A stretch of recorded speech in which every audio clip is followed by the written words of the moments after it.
Welcome to the Landscape Ontario podcast. I am Scott Barber. Today I'm speaking with Rohan Harrison. Rohan has been involved with LO for 3 decades, and he is deeply passionate about the positive impacts landscapes and green infrastructure have on people and communities. He is a lead in the grounds department at Sunnybrook Hospital in Toronto, which has one of the most incredible grounds for any hospital, probably anywhere in the world, with over 33 acres of green space and some 5,000 trees. He joins the show to talk about his green career, plus why he got involved with LO's Diversity, Inclusion, and Belonging Committee. That is coming up next.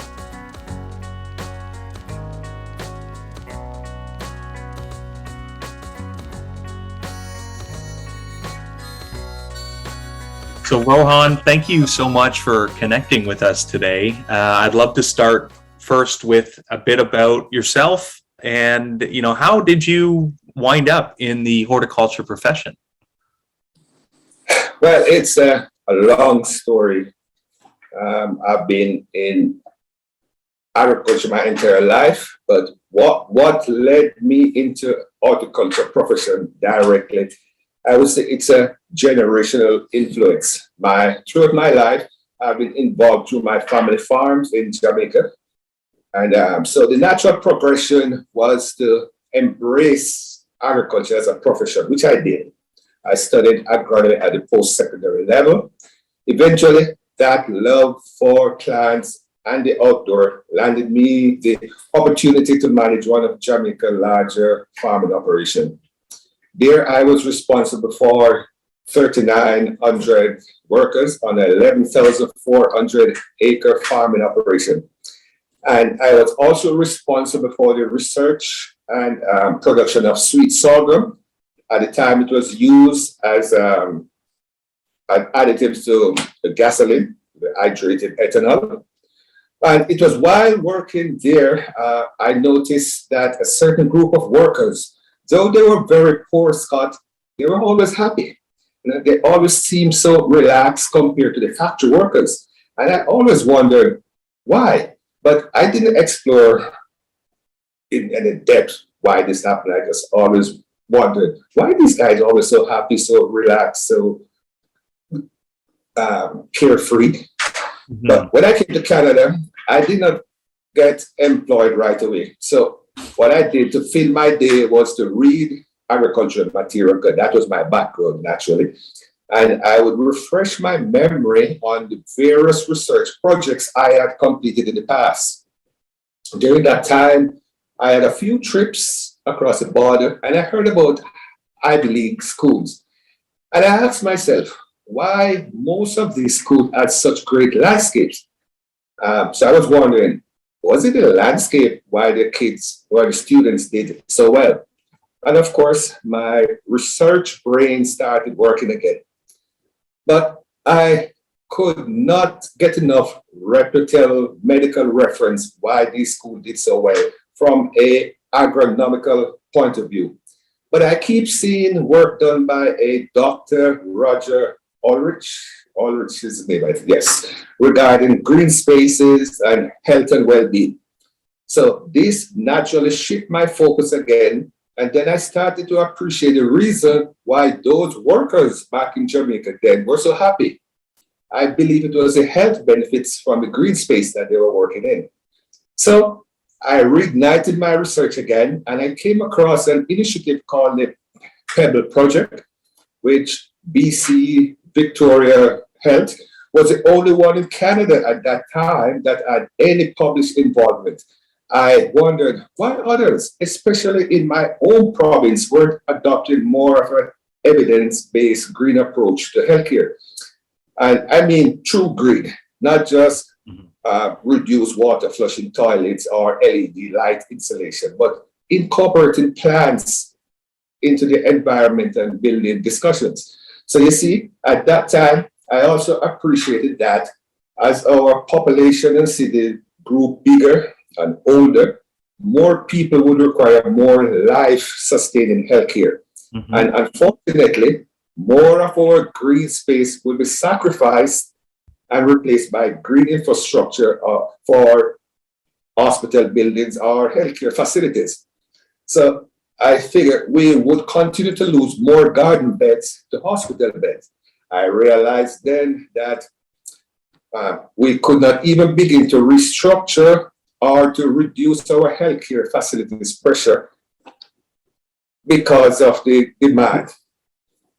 So it got me thinking. I said, there's not much we can do. There's not much the hospital can do because of our ailing society. We needed those in authority, like our politicians, and collectively as a nation, to start to echo and embrace the message that we really needed more green space, more green preventative healing environment in the city, urban, and our rural communities. Similar to vaccines, and I'm not touching on COVID, but similar to vaccine, our green space protects us from sickness,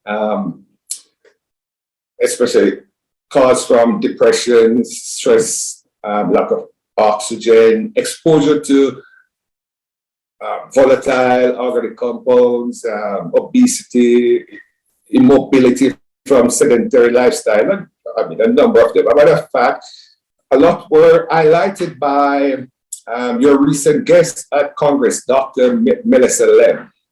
So she went into that in detail. So to get back to to your question, my focus moved again to emphasize how can I move the narrative to help communicate a few of the plethora of health benefits our green space provided, as suggested by the literature that I was reviewing.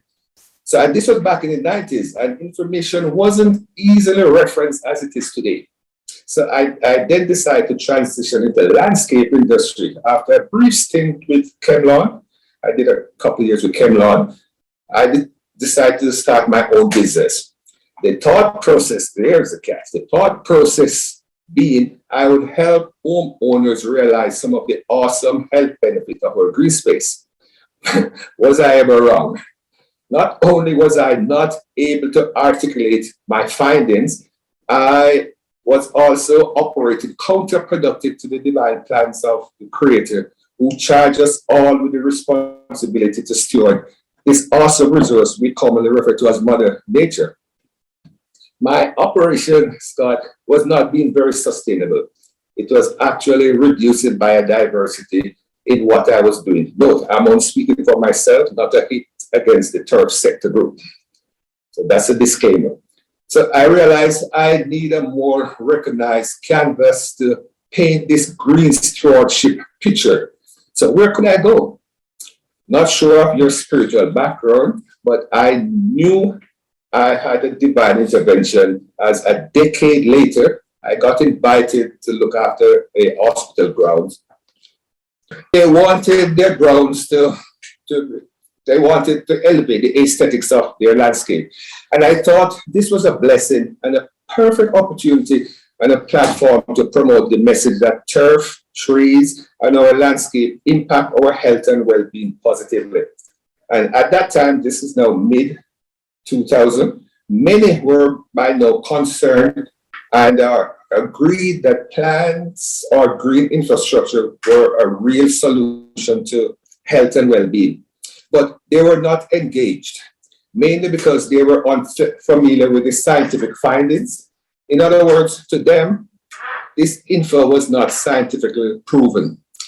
I still could not articulate what I wanted to communicate regarding the benefits of green space to our health and well-being back then, not having a medical background, or substantial scientific references. So I decided to approach from a different angle, a show and tell. I figured, let the landscape speak for itself. I figured, create the space and they will come, even if for aesthetic reasons alone. Then they would be exposed to the health and mental benefits. And in a very long-winded way, that's how I got involved with the green industry in Canada. And that's start my journey of telling others about the importance of landscape in our healthcare. In a very long-winded way. Yeah. Well, I mean, what's clear, Rohan, is that it's, your career in horticulture is not a job. It's a calling. It's a passion, and it has deep roots. And that is, very clear. Could you tell us about what you do with Sunnybrook, what that role has been like? Okay, so my role at Sunnybrook is to look after the green spaces here. Everything outside the building. Currently, we have been contracted out. So my role is still to direct the contractor, who's also a member of Landscape Ontario, we won't reference name, but to ensure that they maintain the same discipline, the same criteria we have for our landscape, managing it in an organic, sustainable way. So that's currently my role. I mean, there's a lot of initiatives that I've introduced over the years. Like, this is the only hospital in Canada with the Arboretum. We have an apiary with 30,000 bees. We have planted over 5,000 trees. We have moved our urban tree canopy from 19% when I started. Currently, the last evaluation in 2018, it's up to 34% urban tree canopy coverage. We're into stormwater management, allergy management, because it's really sad if you have your patient come into your hospital environment and they're suffering from allergies. So allergy management is quite important. The type of plants we use, no wind pollinated plants, things like that. So for people that haven't been to Sunnybrook, of course, a major hospital in Toronto, for those who haven't been, can you tell us about what the grounds are like? I've been there. I've been fortunate, not as a patient, but I've been on the grounds, and it really is pretty an amazing place. Could you tell us about it? Well, the grounds and the green space actually serves as an extension to the important and life-saving work happening within the walls of the hospital. We have 33 acres of turf areas, as I referenced earlier, over 5,700 trees. We have different types of garden, therapeutic, healing, edible. And every day, patients and their family, staff use the green space around the hospital as a place of escape, reflection, enjoyment, healing. Because as you know, Scott, there's strong evidence that real or simulated view of nature or landscape plays a huge role in human health and well-being. So the access to green space is very important to our mental health patient, physical fitness, cognitive immune function, lower mortality rates. There's so much health benefits that, yes, Sunnybrook promotes their green space, both as a medical access and also as a mindfulness and a self-care to staff members. Yeah, that's the other element, not just the patients, but, the many healthcare professionals at the hospital. It's a space for them to unwind on or at lunch, to relax, hopefully get some that sense of well-being you get when you're in a green space, even during stressful times. Absolutely. Are there many other hospitals in Ontario elsewhere that have that type of that scale of green space that you just said? I think you said like 33 acres and 5 acres. Yeah. Are there many others like it in Canada or elsewhere? No, and that's one of our claim to fame. It's the largest single site hospital in Canada. We're the only hospital we know of prior to last year that we contracted that had their own ground staff. Now that has changed, but sure. So yes, we're the only hospital we know that has this scale of green space. Yeah, it's incredible. It really is. I'd like to shift to your involvement with Landscape Ontario, if you would.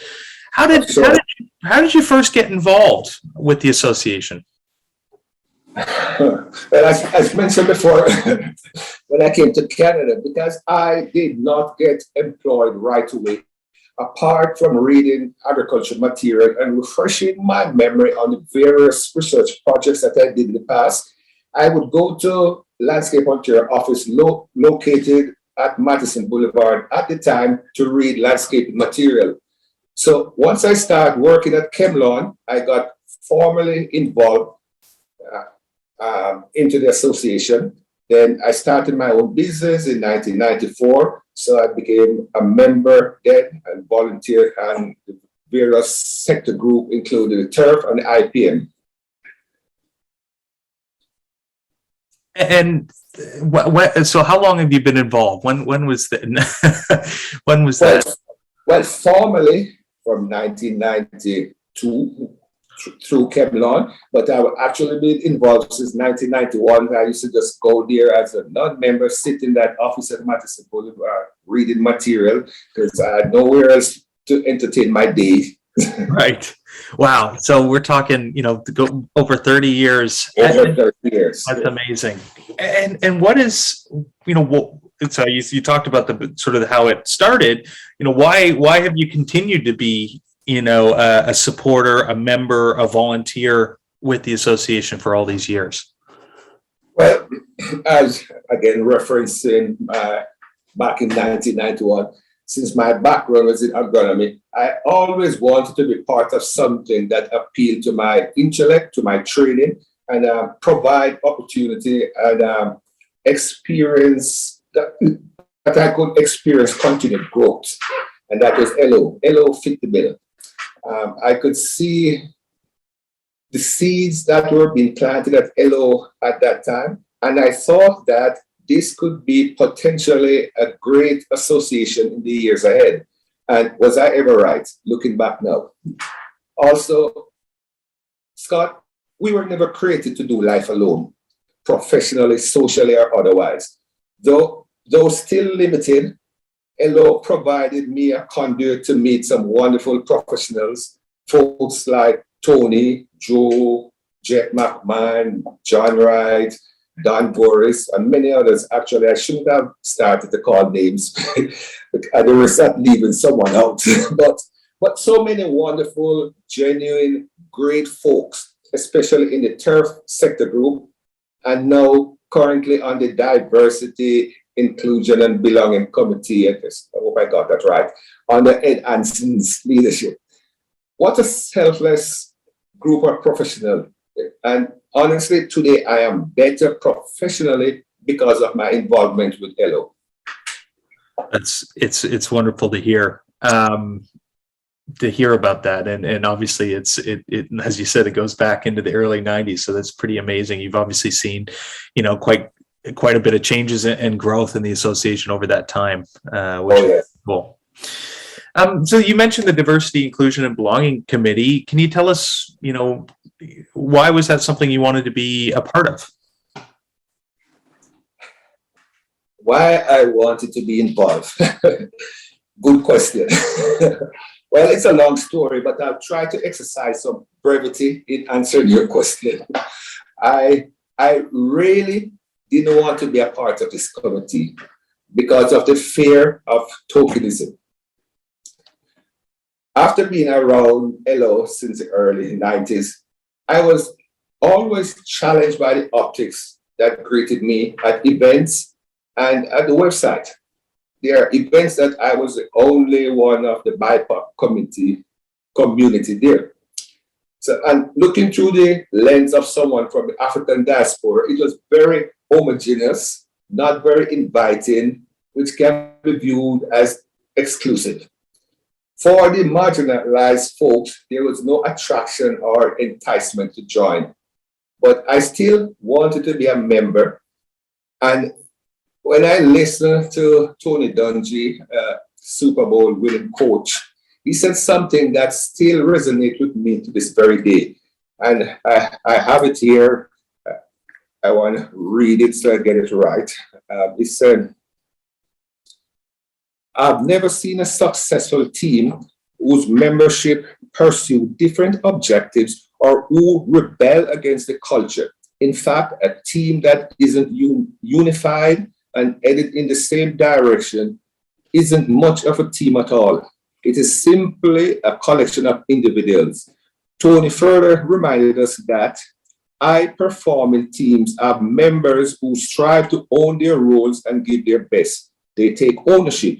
They show up faithfully, ready to work hard and give their best to whatever they have been called to do. That's when the true revelation came to me, saying, thinking I'm not the problem is sometimes a problem. What am I doing to help realize inclusive, diverse representation in this association that I love? So I mentioned it to my Kiwanian son, Hugh, and his response was, rather than get enraged, Dad, get engaged. Be cognizant, however, that rival without reformation won't change institutions. He said, without functional changes, it is just a competition. One group striving for exclusivity, while the other is deprived of inclusivity, resulting in the establishment of supremacy. The fact is, while I appreciate that some of the current non-inclusive vernacular or attitude displayed in the association is steeped in cultural identity, none of us had the choice or color of the race we would be. That was divinely decided for us. Therefore, we really should not discriminate or challenge the will of the Creator or His creation. Who are we? We are stewards of creation. So it is time we stop getting hung up on the problem and start looking at the solution. We all see the fire. No need to tell each other the building is on fire anymore. We need to start to provide extinguishing solution. So I wanted the opportunity to be working together with others to change the system that make up the fabric of the institution of inequality, supremacy, and non-inclusiveness. That I accept I can do nothing by my own self, but greater is He that is in me, and with the unity of others, we can overcome and achieve reformation. Believe me, Scott, if we really want to do something, we will find a way. If not, we'll always find an excuse. So I ask myself a real question. Do I really want to be a part of the problem or a part of the solution? So that answer led me to contact our wonderful executive director, Tony. And from the discussion we had, I was comfortable that LO did not set out to block others like myself from joining, but the association was not realizing the objectives of, quote, mutual benefit and improvement, focus on enhancing each and every lives, end quote. They weren't visibly inclusive. And this could be attributed to the background of the founding members, which was deeply ingrained in the association's cultural attitude that exists today. And that's what creates barriers to others like myself with being attracted to it. And if I may quote another founding member, Casey Van Morris, he said, in my opinion, we must unite in order to gain our fair share of the consumer dollar. And united, we could rise to become one of the most important industry in the province. Casey also wrote, we need Landscape Ontario as a potent driving force for our industry. Through our collective united strength, we can make things happen and work for us. Those are powerful statements, powerful narratives, and they should never be lost or unchecked in our discussion or our business operation. Then Tony hit me with the bombshell. He said, you would be a good voice on our recently formed diversity and belonging committee. Actually, it was called something else at the time. So I reluctantly accepted the offer to join the group. But after chatting with Ed Ansel, I was home and I was ready for the fiery darts of opposition and resistance. You see, perception influenced interaction. So that's my story joining the committee. Really appreciate. I mean, it's clear. You know, there's a deep thought, and you know, you don't go in. You put a lot of thought and passion into what you do, both in your career and with supporting LO and the association. There's a lot of there's such a thoughtfulness now that I really appreciate If I could say something more, please. Scott, before Yep. pardon me a few more seconds, but yeah, of course. it would be remiss of me if I did not say also that I am incredibly proud, honored, and thankfully blessed to be a member of this team. And I applaud Landscape Ontario commitment to strengthening inclusivity by moving the dial forward on racial equity and inclusivity.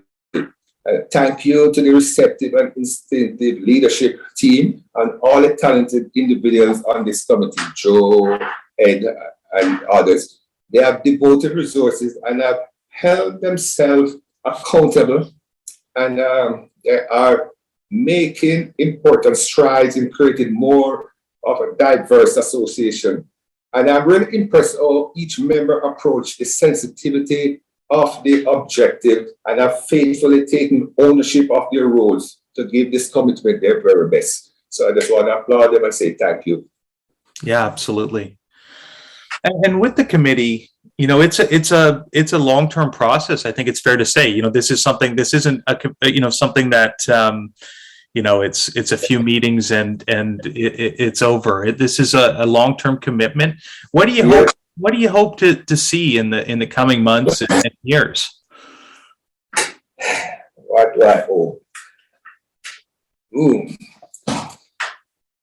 I forgot to think about that one. But what do I Okay, I understand we are tasked with the responsibility to establish a framework of equitable inclusivity, and not necessarily to provide answers, but rather to help others source plausible solutions to achieve inclusivity for their organization or their company. Some of us may not understand the rationale or have the enthusiasm to address this issue because it may not be their experience, but that does not mean it's not the story of another. And as long as our egalitarian efforts are seen as predominantly guided by the exclusive rather than together with those who have been excluded, there will not be meaningful change to inclusivity.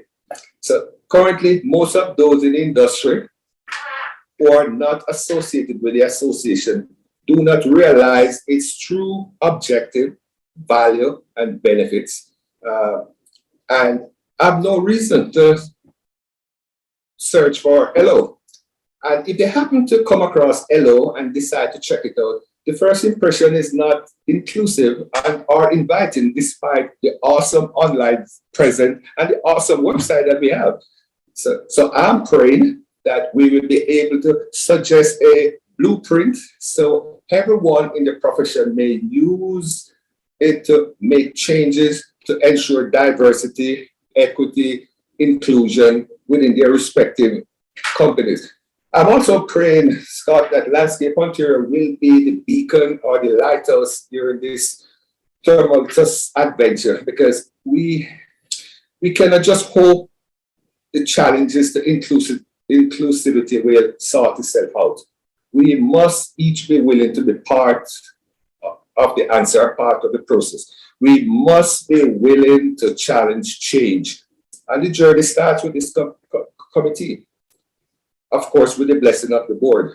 So this is the first step forward in realizing our stated objective of enhancing each and every life. If I may, I like to quote other people. If I may quote Martin Luther King, I don't have to read this one. I remember he said, "The time is always right to do what is right." And I will reinforce that by saying, if we stand for what is right will stand.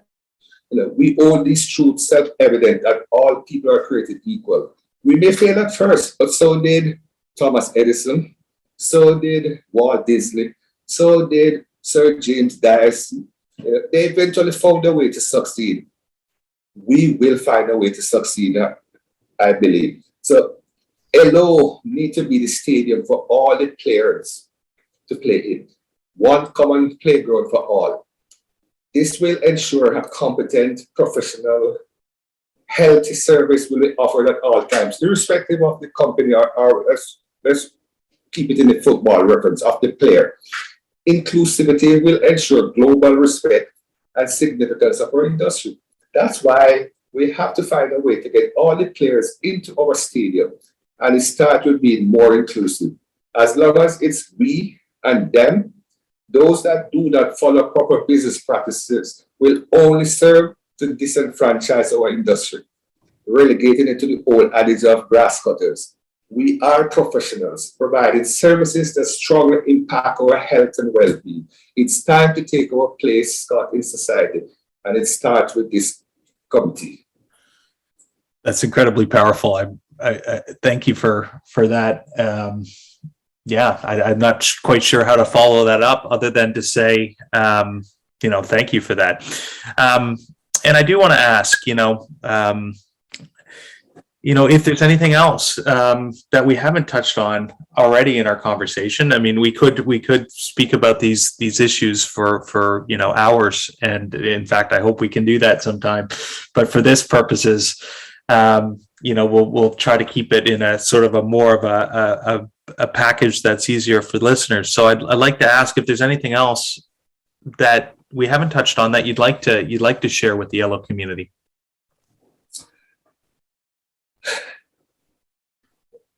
Maybe briefly about challenges, because I have a different view about challenges. Challenges and disappointment, they are inevitable, but misery is optional. And I'm not saying everything is amazing all the time. I'm saying that when things get challenging for me, I still have a sense of joy because of the attitude I employ.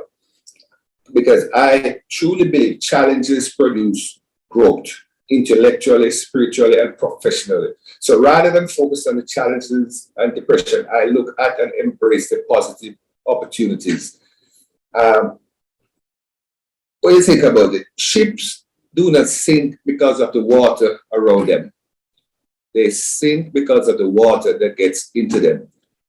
So if you let those challenges get into you, then yes, you're going down. So my life is motivated by these goal harmonizing mantras, and one of which is I do not wish that the task or the challenges is easier. I always pray that I'm better. Because to me, challenges are relative. Think about it, Scott. The thermal winds that prevents or challenge most birds from attaining great heights gives the eagle the opportunity to go where no other birds have gone. So challenges can be an advantage, an opportunity. So yes, there are challenges, and just for our discussion sake, I have had challenges during even where I'm currently, but I use them as opportunities. One specific one, during my 15 years here, have not attracted any upward mobility throughout the organization. But you may ask, was that a challenge or was that a blessing? Because of where I was able to remain hands-on and achieve the sustainability success that the organization enjoyed today. So to me, it's not a challenge, it's a blessing. What was my goal when I came here? Was it to be promoted through the organization, or was it to promote the message that landscape is? So that's how I view challenges within the horticulture industry. They are all, plus, of course, okay, maybe I'll pass it. I was going to say, I look at challenges like manure. It stinks initially, but it's great for harvest. I hope that was appropriate. Oh, sure, absolutely. No, I like it. It's been so nice to chat on these topics. I think there's some really important things we touched on. I really enjoyed learning about your career, and as I said before, it's clear it's not a job for you in horticulture and landscaping. It's very much seems like a calling and a passion. So that's so refreshing to see and to hear about. And I thank you so much for sharing your story and your experience with LO, and right up to this day with this extremely important committee that you're a part of. Thank you. Thank you for having me. It's actually an honor and a privilege to echo my thoughts and emotions. And of course, to be a conduit for others to voice their opinion. And I'm actually thankfully looking forward to your continued great work and promotion of this great forum through the podcast for information dissemination. You're doing a great job. I've actually watched all of your podcasts. I didn't want to say that before, but and you're really doing an awesome job, Scott. So thank you very much. Continue. Thank you very much, Rohan. Thanks again. Bye-bye. Okay, take care.